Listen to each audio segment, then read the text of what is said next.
So I want you to imagine a scenario for a second. Let's say it's like 3:15 p.m. on a Tuesday. You are sitting in the school pickup line. Oh boy, the classic stress test. Right, the absolute worst time of day. Your youngest child in the back seat is suddenly like demanding a snack. The line of cars in front of you hasn't moved an inch in 10 minutes. And then suddenly your personal phone just starts buzzing frantically. Yeah. It's a text from a customer asking when their laundry will be ready. And before you can even, type out a reply, another text comes in from a completely different number asking for your pricing sheet. It's just nonstop. It really is. You don't know whether to answer it right there, ignore it, and risk losing the business, or honestly, just rest your head in the steering wheel and cry a little bit. Yeah, I mean, it is the absolute definition of modern chaos. Got it. That scenario right there perfectly captures the curse of the modern side hustle. It's that total collapse of the boundary between your personal life and your business responsibilities. Exactly. And welcome to the deep dive. Because today we are looking at a group of solo entrepreneurs who have completely solved this boundary issue. And they're using, of all things, laundry as their testing ground. Which is fascinating in itself. Right. So we have a really interesting stack of sources to work from today. We're looking at a detailed blog post about an app called Mobile Bella. We've got some transcribed audio from an entrepreneurial laundromat owner. And we also have the actual technical blueprints of an entire project called AIforlaundromats.org. Yeah, and what makes this stack so compelling is the real-world application of it all. Yeah. We aren't looking at theoretical white papers from some tech incubator. This is, on the ground, dirt under the fingernails execution. Definitely. And our mission today is to unpack how an initiative led by a figure known in these documents as the Laundry Architect. Great title, by the way. Oh, such a good title. How they're using AI. But here's the twist, right? They aren't just using AI to automate washing clothes. They are using it to build an entire community of empowered, hyper-efficient solo entrepreneurs. Right. But to get there, though, we really need to understand the mindset shift that started all of this. Yeah, the philosophy behind the technology is honestly the most important part. The sources introduce us to a physical location called Super Kleen Laundry. Okay. And it's not a sleek office. It's a traditional laundromat located in Lake City, Michigan. It's a rural, or I guess semi-rural market, and it's a 15-mile drive to the nearest competitor. Wow. Okay, so it's pretty out there. Exactly. That isolation actually makes it the perfect test tube, or, what the architect calls their living lab. The living lab. It's where they test all these wild tech theories against the physical reality of a retail space. But the goal the architect has for this lab is what just blew my mind. Oh, the 10-hour thing. Yes. Yeah. They are actively trying to limit the owner's operational input to strictly 10 hours per week. Yeah. 10 hours. I mean, if you know anything about owning a physical retail business, especially one involving heavy machinery, that sounds, well, completely impossible. It sounds absurd, yeah. Yeah. Until you dig into the core vocabulary they use in these documents, they describe a massive transition away from a concept they call manual grit and towards something they call precision architecture. Okay, let's define manual grit first, because I think a lot of people listening can relate to this, even if they don't own a laundromat, right? Oh, absolutely. Manual grit is the sweeping of the floors. It's the reactive repairs when a machine suddenly breaks down on a busy Saturday. Yeah. It's slapping a sticky note on a dryer that says out of order. The sticky notes, yes. It's the traditional labor-heavy, deeply exhausting way of running a business where you are just constantly putting out fires. Right. That's the baseline for most small businesses. You just throw human effort at every single problem. But precision architecture is the complete opposite. It's this overarching framework. Instead of throwing human effort at a broken machine, the architect uses granular data, AI, and strict standard operating procedures to build a highly efficient automated system. They architect a solution so the problem never actually reaches the human owner in the first place. Okay, so what does that actually look like in practice? How do you architect a laundromat? Well, it starts with tracking incredibly specific data. Their primary metric for facility health is something called efficiency per cycle, or EPC. So they aren't just looking at the bank account at the end of the month to see if they made a profit. Not at all. Looking at the bank account is a lagging indicator, right? That just tells you what happened in the past. Right. EPC actually calculates the exact utility cost, so the specific water, gas, and electricity, of a single machine turn, and weighs that against the revenue of that specific cycle. By tracking at that micro level, they can hunt down what they term unproductive consumption. Unproductive consumption. Basically, any utility usage that happens without a corresponding paid cycle. So if the water's running, the lights are on, or the gas is burning, but a customer hasn't actually paid for that specific usage, that's a leak in the business. Exactly. But wait, how do they actually spot that leakage? I mean, are they standing there with a clipboard comparing water meters to the coin slots? No, they use an AI-driven cost filter. It continuously sifts through the raw utility data and cross-references it with the point-of-sale data. Oh, wow. Yeah, so if there's a spike in water usage at, say, 2:00 p.m., but the digital payment system doesn't show a machine being activated at 2:00 p.m., the AI flags it. That's incredible. Right.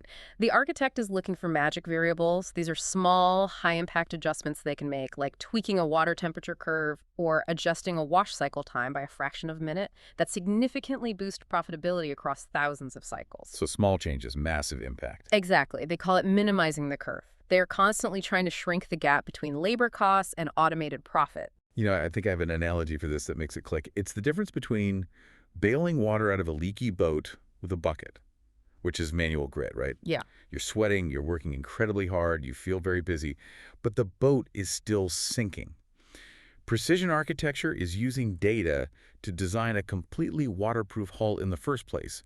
You're building a system, not just reacting to a leak. That is a perfect visualization, and it really highlights why the 10-hour work week becomes possible. The system is bailing the water automatically. Right. But designing a waterproof hull sounds amazing if you own a massive facility with rows of commercial machines and smart meters. But the sources also talk heavily about people running this kind of business from their cars. Yeah, the solopreneurs. Yeah. How does precision architecture translate to a solo operator whose only real estate is their kitchen table? So this is where we get into the solo entrepreneur's dilemma. The blog post in our source stack paints a very vivid picture of this specific pain point. When you start a pickup and delivery side hustle, the physical laundry part, the actual washing, drying, and folding, is surprisingly the easy part. Really? Yeah, the absolute nightmare is the logistics. Oh, right, the logistics and the communication, like Oh. we talked about with the school pickup line. It's using your personal cell phone for the business. Yes. It's getting texts at 10 p.m. from a customer wondering about a stain. It's the sheer anxiety of mixing up Mrs. Johnson's bag of darks with Mrs. Jenkins' bag of delicates. Which happens. I'm sure it does.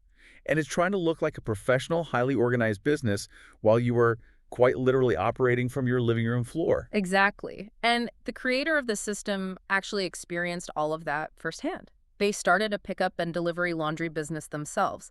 They lived those exact pain points. Oh, so they know the struggle. Intimately. And initially, they tried to solve the communication nightmare using existing technology. The transcripts detail how they tested various AI receptionists that were already on the market, tools like Savance, Ring Eden, and Allo. They even invested in an expensive, complex software platform called Kleen Cloud. But the sources note that Clean Cloud had a significant cost barrier and a massive learning curve. Like, it took way too much time for the owner to learn it, and more importantly, it was too complex for the customers to use easily. Right. It wasn't the waterproof hull they needed, it was just a slightly fancier bucket. So the creator took a radical step. They went heads down for 30 to 40 days. Just totally ghosted everyone to build it. Pretty much. They paused their other operations to develop their own proprietary flagship tool, specifically geared toward the solo entrepreneur. And that tool is the centerpiece of the blog post, Mobile Bella, powered by Spindesk AI. Okay, so if I'm a customer and I text a business that uses this tool, what does Bella actually do? Like, how does it work? Well, Bella functions as an all-in-one booking tool, but on the front end, she acts as an AI conversational assistant. When you text the business, Bella answers immediately. She starts by asking for the basics, beginning with your zip code. Which is brilliant because Bella is immediately checking if the customer is actually within the business's service area. Right. That alone saves so much manual grit. You aren't texting back and forth for 10 minutes getting all their details only to realize they live an hour outside your driving route. Precisely. It cuts that out completely. Now, if the zip code clears, Bella continues the conversation. She asks for the customer's name, their street address, and any specific preferences. For example, the sources mention Laundry Lab Power Pack capsules. Oh, like special detergent. Yeah. If a customer requests a specific detergent or treatment like that, Bella logs that preference automatically into their profile. Okay, I have to push back on this premise for a second. Sure. We are talking about laundry. It is a surprisingly intimate personal service. People are handing over their favorite clothes, their bed sheets, their kids' uniforms. Yeah, that's true. Doesn't an automated AI text bot feel incredibly cold for that kind of transaction? Like, what if a customer isn't tech savvy and just texts a bunch of confusing emojis instead of clearly typing out a pickup request? Doesn't the whole system just break down and frustrate the customer? That's a very valid concern, and honestly, it's usually the biggest hesitation with automation. But the sources emphasize that Bella isn't a rigid, robotic menu where you have to, like, reply one for yes or two for no. Okay. She uses natural language processing to be genuinely conversational and handle the unpredictability of human texting. The blog post specifically notes that if a customer just says hello with a string of emojis, Bella knows how to interpret the intent and keep the conversation moving. Great, really? Yeah. She doesn't throw an error code. She offers a gentle redirect to get the necessary information. I'm still a bit skeptical, though. I mean, handling an emoji is one thing, but what if a customer is sending a highly complex message about a delicate fabric? Doesn't the business risk looking foolish if the AI misinterprets it? Well, the architecture accounts for that by knowing its own limits. Bella's primary function is to handle the intake, the scheduling, and what the architect calls the financial friction. The financial friction. Right. She sends secure payment links directly to the customer in the text thread. She collects a deposit up front and then secures the balance on delivery. This means the solo entrepreneur never has to chase anyone down or have an awkward conversation about an unpaid invoice. Which is huge. Nobody likes asking for money. Exactly. Bella handles the entire flow securely before the business owner ever has to step in. So, to your point, if a customer has a highly complex, deeply nuanced issue, Bella has already bought the business owner the time and the organized data needed to step in manually and handle it with care. Oh, I see. So it's not replacing the human touch, it's protecting the human's energy so they can use that touch when it actually matters. Exactly. The sources also mention that Bella comes loaded with pre-written message templates. So if you're a solopreneur starting from scratch, you don't even have to figure out what your brand voice should sound like. Yeah, the templates cover the entire life cycle of the service. There are pre-written messages for booking confirmations, pickup notifications, updates while the wash is happening, delivery confirmations, and even a polite review request at the very end. Think about what that means in practice. From day one, your brand new side hustle communicates like a professional corporate franchise that has been refining its operations for years. Right. You look organized, you look reliable, and you didn't have to agonize over writing a single script. And crucially, this goes back to our school pickup line scenario, the blog post points out that your business gets a dedicated SMS line, a real separate phone number. That separation is vital. Customers text the business number and Bella answers. Your personal phone number stays entirely personal. The author of the post calls this separation protection. Protection. I like that. It allows the entrepreneur to actually put their phone down at the dinner table, fully confident that the front door of their business is being managed professionally. It's giving people their lives back. Which leads me to wonder about the broader impact of this. Because this technology isn't being locked away in a vault by some massive Silicon Valley tech giant. No. It was built by a laundromat owner, and now they're offering it to the community. It feels like a complete shattering of the traditional barriers to entry for starting a business. It absolutely democratizes the capability to scale. The sources make a compelling case that to start a legitimate, professional-looking business today, you do not need a commercial storefront, you don't need to sign a 5-year lease, you don't need to hire a team of employees or secure a massive startup loan. The blog post lays the new requirements out perfectly. To start this business, you really only need 4 things: a washer, a dryer, a reliable car, and the mobile Bella smartphone dashboard. That's it. No complicated spreadsheets, no sticky notes plastered all over the dryer. And the pricing model strongly reflects this mission of accessibility, too. The creator deliberately priced it for the solo operator. The transcripts indicate plans ranging from $49 a month if you pay annually to $79 a month on a rolling basis. That's incredibly accessible for a business tool. Right. They want to remove the risk of trying it, which is why the creator explicitly mentions offering a 7-day free trial and even a $50 coupon code just to get people to take that first step. They're essentially saying, just plug your business into this architecture and watch what happens. But The ambition here goes way beyond just selling a software subscription. Mm. The architect is taking all of these concepts and expanding them into a massive educational ecosystem called AIforlaundromats.org. Yeah, this is where the concept of building a community really takes shape. They aren't just handing over a tool, they're building an infrastructure of knowledge to support it. The blueprints for AIforlaundromats.org detail extensive training sites. These are portals where solo operators, or eventually their staff, can go to watch instructional videos, take interactive quizzes, and engage in a continuous learning process. It's treating a kitchen table side hustle with the operational respect and rigorous standard operating procedures of a Fortune 500 company. Exactly. And they even have a highly systematized approach for hiring, don't they? They do. When a solo operator successfully uses Bella to scale and finally needs to bring on physical help, the architect recommends using a tool called Score App to pre-qualify candidates.